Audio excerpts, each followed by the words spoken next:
3 things I would never personally do as a sex professor. Number 1, I would never assume that sex is just going to naturally happen. I know people really get turned off by the idea of planning sex, but think about what it was like when you and your partner first started dating. You probably made dates, and guess what? You probably were anticipating that sex may happen. Planning sex now in a more established relationship doesn't have to be any different and can keep that same level of excitement and anticipation if you just give it a try. Number 2, I would never put pressure on myself to have sex a certain number of times a week. Yes, we can look at the literature, which tells us that couples who have sex once a week tend to have more sexual satisfaction than couples who have sex less than that.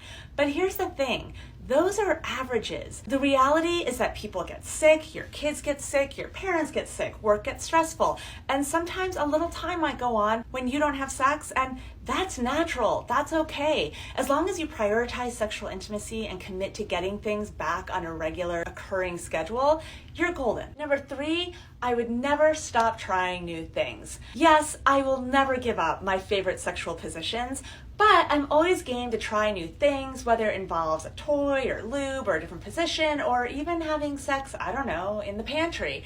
It's just a question of experimenting and not being afraid to try new things, even if they're a little bit out of your comfort zone. You are kinkier than you realize, and here is why. Human beings are motivated by 2 fundamental sets of needs. On the one hand, we have a need for prediction and security and a sense of control, but this is balanced by another fundamental need that we have for novelty and excitement and adventure and exploring our boundaries. Kink and sexual power play taps into that very human need for testing our own boundaries. We get pleasure out of seeing how much we can take. That boundary placing, that testing out how high we can jump, how fast we can run, that is fueling us at a very primal level. So if you can take those types of power dynamics and put it into your sexual play, you will heighten the intensity of it and the pleasure involved, I promise. And here's the thing, even if you think you're vanilla and there's nothing going on between you that looks like kink or BDSM, the power play that's happening underneath your relationship throughout your day, the give and take, the want, the need, the surrender, all of those different types of feelings and wants are tying into sex and making it better for you as long as you leverage it. Consensual non-monogamy. Fact or fiction? Let's get into it. Myth number 1, people in consensually non-monogamous relationships cannot cheat. Actually, they can. Just like in monogamous relationships, in consensual non-monogamous relationships, cheating is possible if there is a violation of agreed upon boundaries and rules. Examples might include sleeping with somebody who you both agreed was out of bounds, like your partner's best friend, or sleeping with somebody who, say, lives near you when you've agreed it will only happen when you travel or are on business for work. Myth number 2, people in non-monogamous relationships don't experience jealousy. Jealousy can happen in any relationship regardless of its structure. Healthy communication, trust building, and sharing insecurities can help couples address these emotions successfully. Myth number 3 is that non-monogamy is more advantageous for men than it is for women. Societal gender norms can sometimes lead to power differentials, but when approached with equal enthusiasm and equal attention to each partner's needs, non-monogamous relationships can be equally advantageous for all parties involved, regardless of what their gender is. To read about these ideas as well as other myths that exist around consensual non-monogamy,